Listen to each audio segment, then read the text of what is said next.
शिल्पी जी दिल्ली से। शेयरवंश। शेरवंश महाराज जी, आपके चरणों में कोटि कोटि प्रणाम। महाराज जी, मेरा प्रश्न है कि ईश्वर ने जीवों को बनाया ही क्यों? जब वो स्वयं ही सामर्थ्यवान है तो फिर जीवों देखो, को। पहले समझो, जीव नाम की कोई वस्तु ही नहीं है। जब आप क्यों शब्द कहोगे तो फिर शास्त्र सिद्धांत अगर कभी सुना हो, पढ़ा हो तो समझ पाओगे। ईश्वर के विषय में प्रश्न करने के लिए पहले शास्त्र स्वाध्याय करना चाहिए।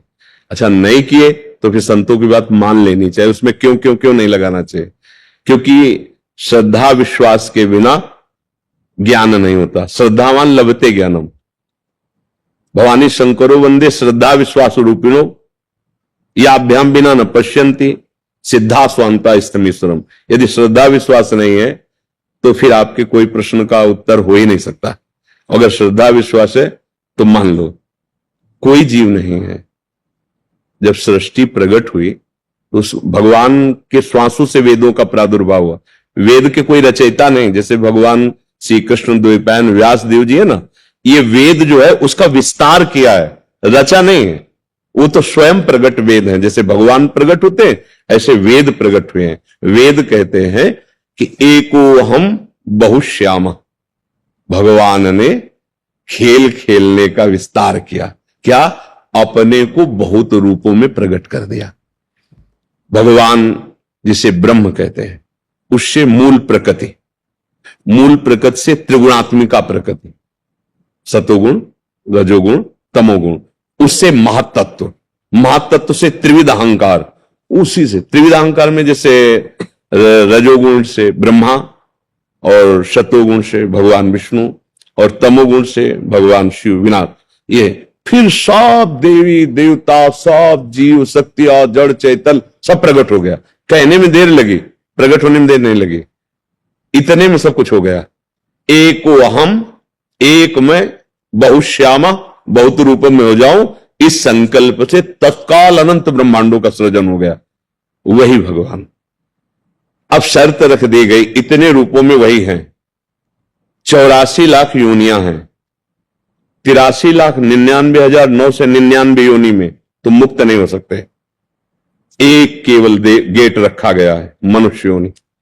तुम वही हो, दूसरे नहीं हो, निकलो इससे। पर ये रचना ऐसी है कि जब इसमें आए तो हम भूल गए कि हम कौन हैं। मैं पुरुष, मैं स्त्री, मैं गोरा, मैं काला बन गया। कोई नहीं। जीव जानते हो किसे कहते हैं? जो देह भाव को प्राप्त हो जाता है उसे जीव कहते हैं, और जो देह भाव मुक्त हो जाता है उसे शिव कहते हैं। नहीं, संत लोग जपते शिवोहम शिवोहम अहम ब्रह्मास्मि, ब्रह्म, मैं ब्रह्म हूं, ब्रह्म हूं। वो दूसरा नहीं है कोई, वही है। अपने आप को भूल गया।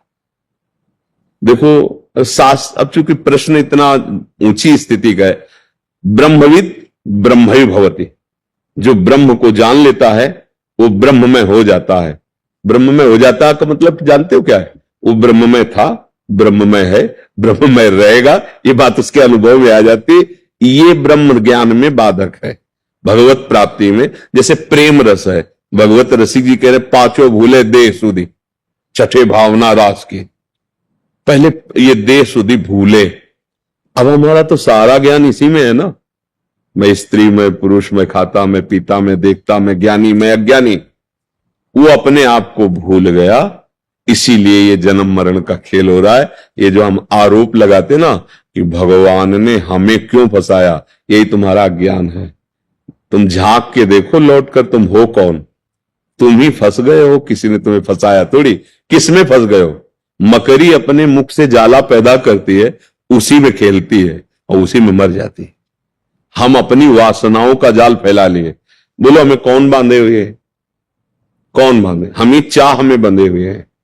चाह छोड़ो, अभी जीवन मुक्त हो। न तुम्हें कोई बांधा था, न कोई बांध सकता है। चाह कैसे उत्पन्न हुई? शरीर को मैं मानने से। अब भूख है, प्यास है, देखना है, सुनना है, भोगना है, छूना है, सूंघना है, जन्म है, मृत्यु है, ये किससे हुई? इसको अपना मानने से। गलती किसकी हुई? मेरी हुई। भगवान ने कहां बांधा? आप हो कौन? कहा जाता है कि ईश्वर अंश जीव अविनाशी। ईश्वर का अंश है तो है कौन? अविनाशी, तो आप अपने को कभी अनुभव किए कि आप अविनाशी हैं? आप तो अपने को विनाशी अनुभव कर रहे हैं, जन्मने मरने वाला। आपको कहा गया है अमल, चेतन अमल, सहज सुख राशि, आप में कोई विकार नहीं, तो आपको देखो आप तो विकारी बने हुए हो। आपने ही तो स्वीकार किया, नहीं तो आपका स्वरूप तो निर्विकार है। आपका संबोधन सुख राशि से है, सहज सुख राशि, तो आप तो दुख में फंस गए हो। क्यों? क्योंकि आपने स्वीकार किया है। समझा के आपको ही तो छुड़वा रहे हैं, आप ही छोड़ेंगे तो आपको ही अनुभव हो जाएगा। कोई किसी ने कृपा थोड़ी की, कोई वस्तु थोड़ी दी, समझ ठीक हुई, वो वस्तु यही है, अनुभव में आ गई। तरंग क्या है और समुद्र क्या है? आप बिल्कुल विचार करके देखो। वायु विकार समुद्र में तो तरंग हो गया ना, वायु हटी तो समुद्र ही है ना। तो तरंग जब है तो है कौन? आप क्या कहोगे? तरंग शब्द क्यों कहा गया उसे? क्योंकि वायु विकार है ना, वायु विकार हटा दो तो समुद्र ही है ना। बस जीव क्यों कहा गया? माया से युक्त, माया माने भ्रम, भ्रम से युक्त होकर अपने को देह मानकर कर्ता भोक्ता भाव में विचरण करने लगा। तो मानो जैसे किसी व्यक्ति को कहा जाए ए रिक्शा, तो खड़ा हो गया। वो रिक्शा है क्या यार? पर उसने इतना तदात्म कर लिया है रिक्शा से कि रिक्शा बोलते ही वो खड़ा हो जाएगा।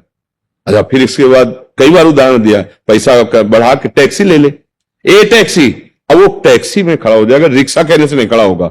हमारी दशा यही है, हम जिस शरीर को प्राप्त होते हैं उसी में इतना हम कर लेते हैं। इसीलिए एक तरह समझो कि उस महान तत्व की निंदा की जा रही, उसे जीव कह के, ए जीव देहाभिमानी, कहां वो पर ब्रह्म परमात्मा का स्वरूप है और वो देह में फंस, कामी क्रोधी लोभी मोही, मान उसकी निंदा की जा रही। क्यों? उसने स्वयं पकड़ लिया, इस भाव को स्वीकार कर लिया। यही ज्ञान के द्वारा हटाओ, और जहां आप आए अपने स्वरूप में, तो न काम है, न क्रोध है, न लोभ है, न मोह है, न मद है, न मत्सर है, न स्त्री है, न पुरुष है, न जड़ है, न चैतन्य। वेद कहता सर्वम खलमिदम ब्रह्म। अब जिधर अनुभव ब्रह्म है, ब्रह्म। देखिए भगत लोग अनुभव करते अपने इष्ट को, जैसे गोस्वामी जी के सिया राम में सब जग जान रहे ना, जड़ चेतन जग जीव जत सकल राम। जैसे अपने लोग श्यामा श्याम में सब बिहारी जी हैं, बिहारी जी के सिवा दूसरा कोई है ही नहीं। ये बात समझना होगा।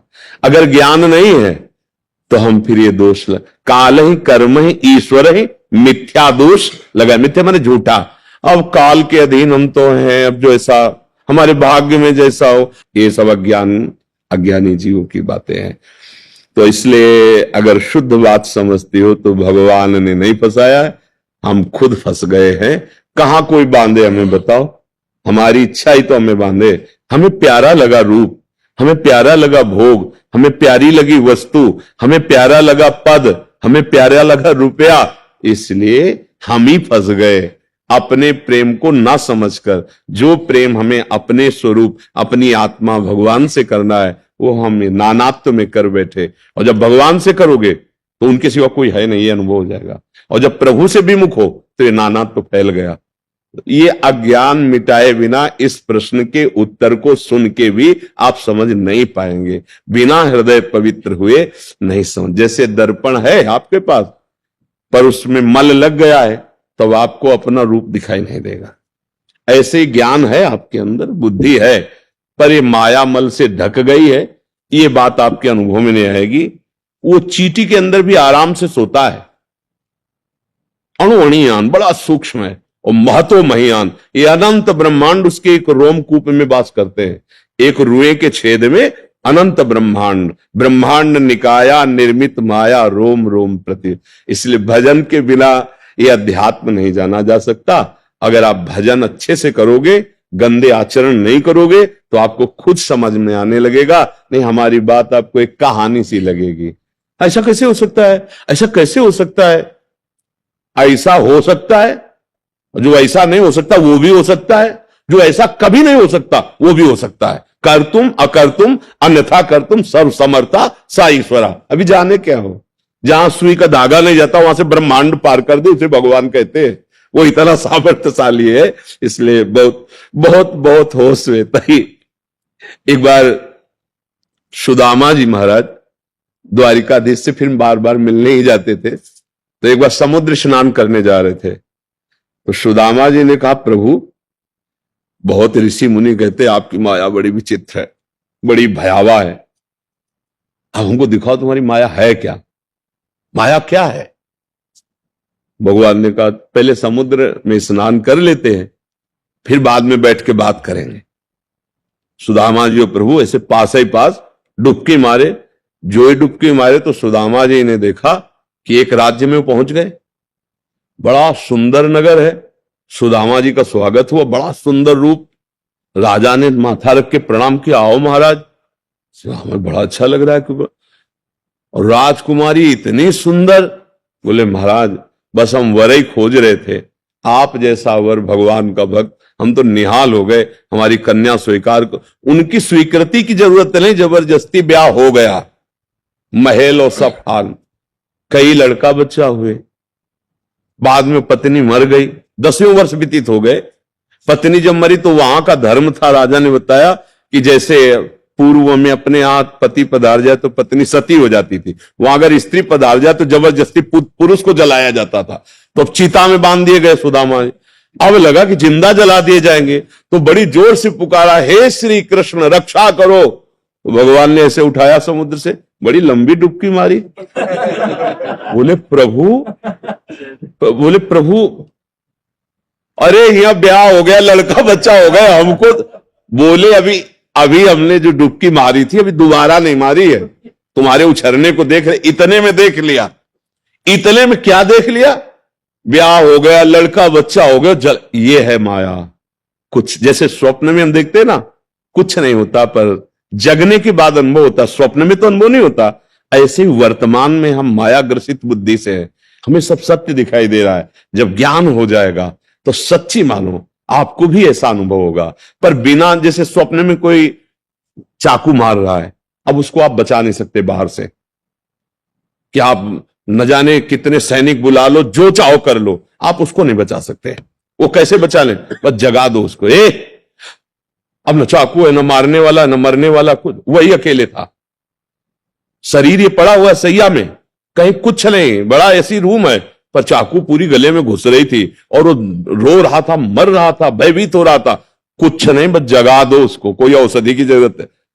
अरे यार, ऐसा नहीं होगा, अरे यार, तो जे ही जाने जग जाए हेराई, जैसे पूरा स्वप्न खत्म, दुख खत्म।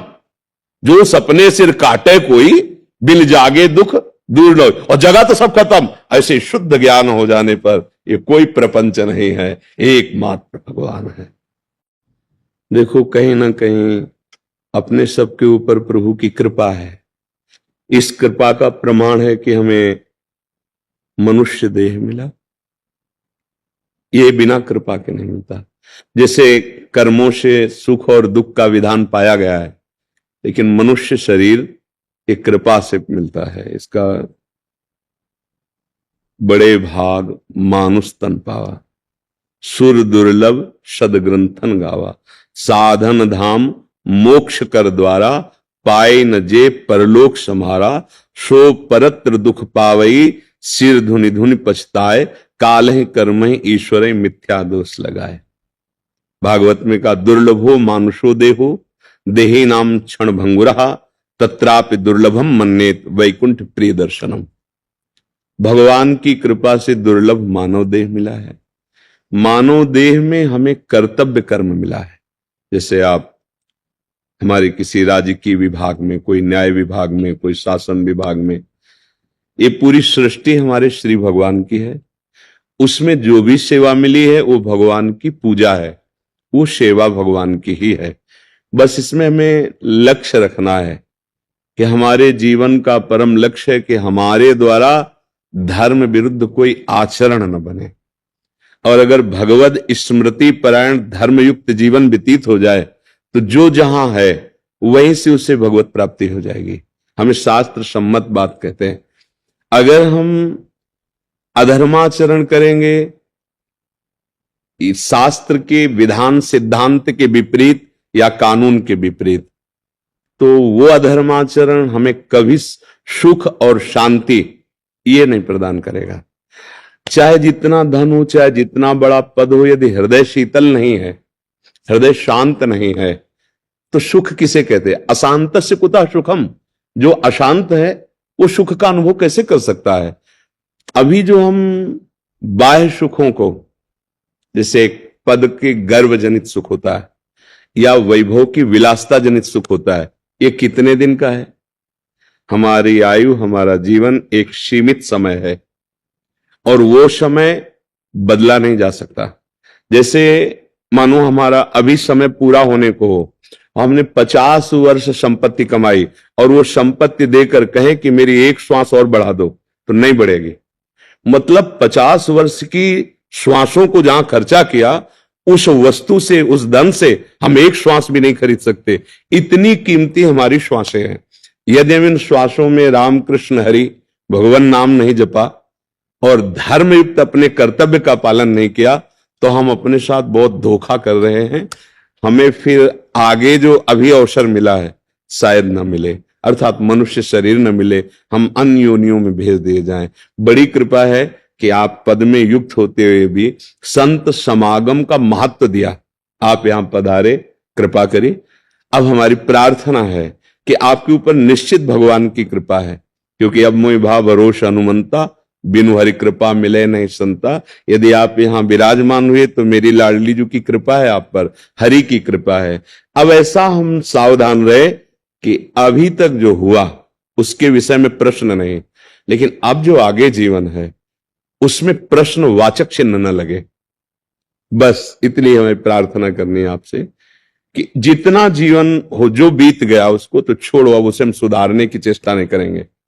वो जो भूत में गया वो हरि जाने। हम तो हम सर्वपापेभ्यो मोक्षयिष्यामि शुचा।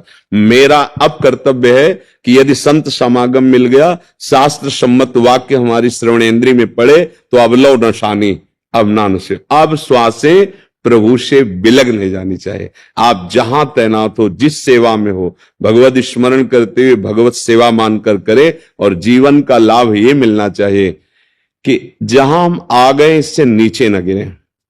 अगर हम मनुष्य योनि में आगे माना कि भगवत प्राप्ति नहीं कर पाए, तो फिर मुझे मनुष्य योनि मिले, फिर मुझे देश सेवा मिले, फिर मैं भगवत स्मृति परायण रहूं और अपना काम बनाऊं।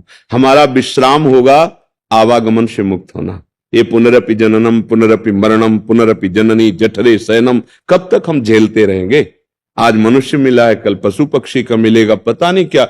अब हमको इसे रोकना होगा, तभी हमारा ज्ञान सार्थक है, तभी हमारा पद सार्थक है। जब हम अपने आप को परम पद में पहुंचा दें, वो है भगवान की प्राप्ति। मनुष्य जीवन का परम लाभ है भगवान की प्राप्ति। इसलिए जहां भी हो, जैसे भी हो, हमारे लाडले प्रभु के हो नाम स्मरण और धर्म युक्त आचरण, बस दो ही पाए। समस्त शास्त्रों का सार दो ही पाया है। तुम्हारे आचरण, तुम्हारा चरित्र पवित्र हो और नाम स्मरण हो, तो त्रिभुवन पर विजय प्राप्त कर लेंगे। कोई भी आपको परास्त नहीं कर सकता। हमारा जब चरित्र बिगड़ जाता है तो रावण जैसा बलाभिमानी, तपाभिमानी, त्रिभुवन में अद्वितीय, बल में, विद्वता में और ऊंचे कुल में पुलस्त्य जी का, लेकिन चरित्रहीन होने के कारण मारा गया। चरित्रहीन होने के कारण राक्षस कहा गया। चरित्र ही हमारे देश में पूजनीय है। जिसका चरित्र पवित्र है और जो धर्मयुक्त भगवत स्मरण परायण है, वो महात्मा ही है, चाहे पैंट शर्ट में हो, चाहे धोती कुर्ता में हो, चाहे किसी रंग में हो। अगर ये नहीं है, चरित्रहीन है, तो कोई भी हो धूर्तता ही है, अधर्म ही है, चाहे किसी भी वेश में हो, वो दंड का अधिकारी है। प्रगट में अगर दोष नहीं खुल रहा तो वो अव्यक्त परमात्मा उसे दंड देगा।